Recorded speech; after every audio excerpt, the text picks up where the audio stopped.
Olympus brand, now known as OM System, has got providence. It has got nearly 100 years history and is associated with quality photographic gear.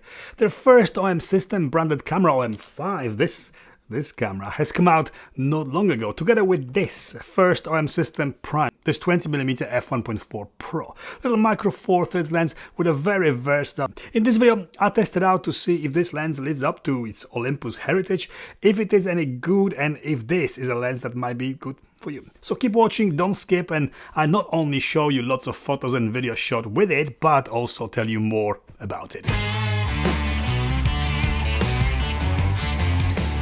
m.zuiko OM System 20mm f1.4 Pro. With that long name and with that Pro badge on it, I had very high expectations. But, well, I can't say that I am disappointed with it, I'm not. I'm a little confused. Bear with me, I'll explain why. 20mm, normally an ultra-wide lens, but this really isn't. It is equivalent to 40mm on a full frame, standard field of view that is really good focal length for everyday shooting, but certainly not ultra wide. If you need a wide angle for micro four thirds camera, you need much wider than this to get that wide field of view for landscape or interiors. It's a lens that can deliver great results, but very often I had to fight with it a little.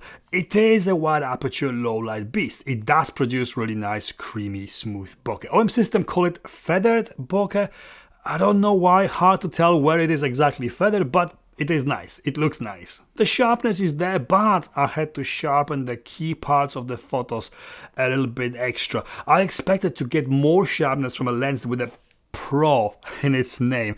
It is okay, not bad, and it can be tweaked in post, but you really shouldn't have to. Almost zero flaring when shooting towards the sun or strong light sources.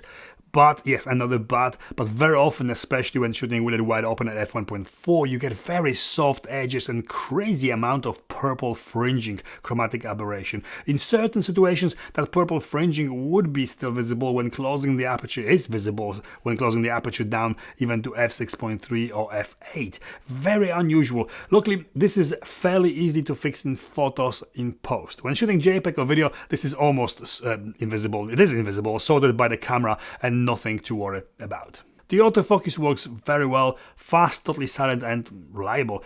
Minimum focusing distance is 25 centimeters, pretty standard for this type of lens, but it gives you a chance to shoot great close-ups as well as the standard stuff with it. Good lens for video work too, good autofocus, as good as what Olympus and OM System OM5 cameras allow. Certainly good enough for vlogging, content creation and everyday video needs. It is an autofocusing lens and in my opinion not really suitable for any manual focusing. There's no other way than via menus to put it into manual mode, and the focus system is not linear. It is not consistent when turned, and it responds differently to different speed or velocity when turning that focus ring.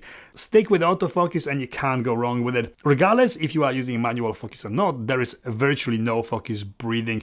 It's when video looks like it is zooming in or out when changing the focus from something close to something further away. And usually very well under control in a lens like this. Built, it is very well built. Because of its size and the way it looks, it also feels a little like a vintage lens. It certainly looks great on OM5. There's no switches or buttons on the lens. As I've just mentioned, there is no quick way to switch this lens to manual focus. You have to go through the menu system or assign custom button on the camera to change to manual focus, if possible, as it may vary with different cameras. It is small and light as you'd expect from a proper micro four thirds lens, only 247 gram.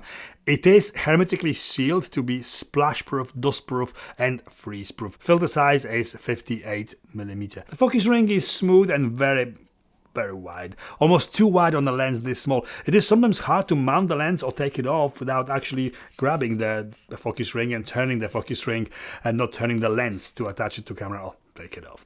Price, it retails here in UK for £649 or $799 in US. Kind of okay for Pro f1.4 Prime lens, but you should consider 17 and 25mm f1.8 Olympus lenses as an alternative as well, as both are individually cheaper than this. I think this is a little bit pricey for what it is, but unfortunately there is no other f1.4 same alternative available right now, not from Olympus or OM System. You do, however, have a tiny Lumix 20mm f1.7 Mark II, which will work on Olympus cameras for only half price of what this lens cost. Conclusion: I'm confused with this lens, as for this kind of money, with a Pro badge on Olympus Heritage, it should be a little bit better.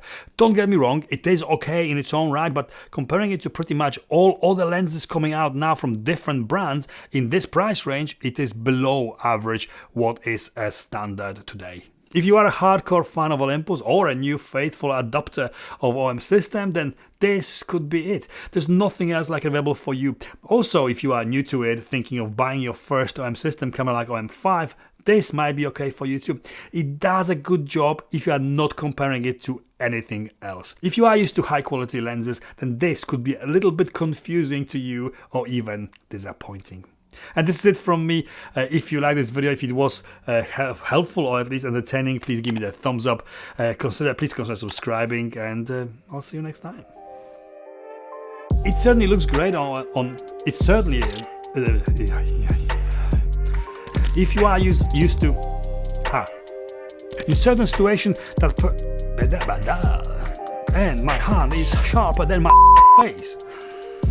There is no quick way to switch this lens to manual focus. You have to go through the menu system. You have to go through